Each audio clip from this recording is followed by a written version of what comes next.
नमस्कार। आज मी माझ्या आवडीचा ब्रेकफास्ट म्हणजेच नाश्त्याची रेसिपी बनवणार आहे, जी मला प्रचंड आवडते, जी मी कधीही खाऊ शकते आणि मला बनवायला देखील कंटाळा येत नाही।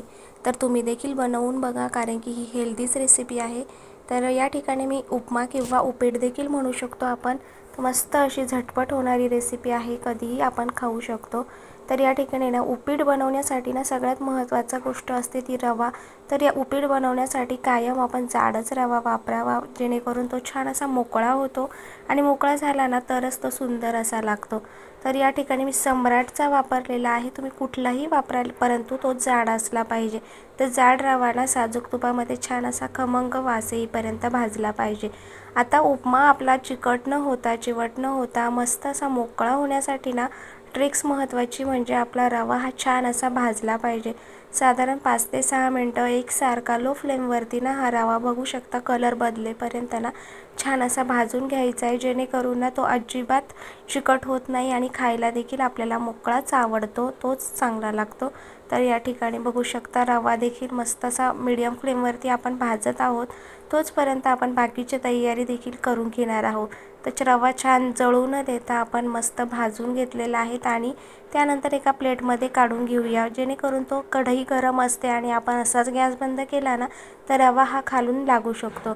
त्यामुळे काढून घेऊया आणि आपण पुढची तयारी करूया। तर यासाठी मी कांदा वापरणार आहे, हिरवी मिरची, कोथिंबीर, तुम्ही हवा असेल तर टोमॅटो देखील या ठिकाणी वापरू शकता। तर मधुराणी रेसिपीजला तुम्ही अजूनही सबस्क्राईब केलेलं नसेल तर नक्कीच सबस्क्राईब करा आणि व्हिडिओ आवडल्यास लाईक करा, कमेंट करा आणि जास्तीत जास्त शेअर करायला देखील तुम्ही विसरू नका। आपण आपल्या आवडीनुसार कांदा घालू शकतो, कांदा थोडासा बारीकच चिरावा म्हणजे जेणेकरून तो कच्चा राहत नाही आणि व्यवस्थित आपल्याला यामध्ये लागतो। तर या ठिकाणी तीच कढई घेतलेली आहे, थोडंसं तेल घालायचं आहे, कारण की याआधी आपण तूप वापरलेलं आहे। त्यानंतर तूप आणि तेल हे प्रमाण जास्तीचं होऊ शकतं, त्यामुळे तेल हे कमी वापरायचं। तर या ठिकाणी जिरं मोहरीची फोडणी दिलेली आहे। उपीट हे आहे ते ओरिजिनल साऊथ इंडियनमध्ये बनवतात, तर त्या पद्धतीने या ठिकाणी थोडीशी हरभरा डाळ या ठिकाणी घातली आहे, थोडीशी आपली उडदाची सफेद डाळ या ठिकाणी घातली आणि छान अशी खमंग लालसर होईपर्यंत भाजून घ्यायची, जेणेकरून ती दाताखाली मस्त अशी क्रिस्पी म्हणून येते आणि मस्त लागते। त्यानंतर कांदा घातलेला आहे बारीक चिरलेला, तो देखील मस्त असा त्याचा मस्त रंग येईपर्यंत आपण या ठिकाणी परतवून घेणार आहोत। भरपूर अशी कोथिंबीर या ठिकाणी घालायची आहे आणि खमंग असं आपण या ठिकाणी परतवून घेणार आहोत। हिरवी मिरची देखील यामध्ये परतवून घेतली आहे। आता हा परफेक्ट उपमा किंवा उपीट बनण्यासाठी ना पाण्याचं प्रमाण देखील खूप महत्त्वाचं असतं। तर या ठिकाणी 1 वाटी जर मी रवा घेतलेला आहे जाड, तर त्यासाठी मी 2 वाटी पाणी घेणार हे प्रमाण, कारण की रवा जाड जो आहे त्याला फुलण्यासाठी पाणी भरपूर लागतं, तर त्याच्या डबलने पाणी आपण या ठिकाणी घेऊया। आपल्याला असं जमत नसेल ना तर आपण वाटीचं प्रमाण घेऊ शकतो। बघू शकता पाण्याला छान उकळी आली आहे।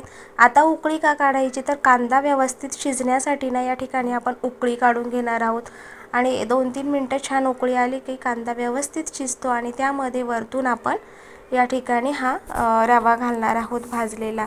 एकसारखा मिक्स करून घ्यायचा आणि पाण्यामध्येच आपण मीठ घातलेलं होतं, त्यामुळे आता वरतून मीठ घालायची गरज नाही। पुन्हा मीडियम फ्लेमवरती झाकण ठेवून छान असं आपण उपीट शिजवून घेणार आहोत। बघू शकता बरोबर आपलं परफेक्ट प्रमाण या ठिकाणी झालेलं आहे। अशा पद्धतीचं उपीट तुम्हाला देखील आवडतं का? आवडत असेल तर कमेंट करून नक्की सांगा आणि अप्रतिम झालेलं आहे, अप्रतिम दिसतं देखील आहे। याच पद्धतीने ना तुम्ही यामध्ये हळद देखील घालू शकता, त्यामध्ये आपण शेंगदाणे घालू शकतो, टोमॅटो घालू शकतो, पण हा साधा सिंपल मस्त असा उपीट आहे। गरमागरम उपीट खायचं, त्यावरती मस्त अशी बारीक शेव घालू शकता, त्याचबरोबर आपण लिंबू देखील घेणार आहोत आणि अप्रतिम लागतं। तर व्हिडिओ आवडला असल्यास लाईक करा,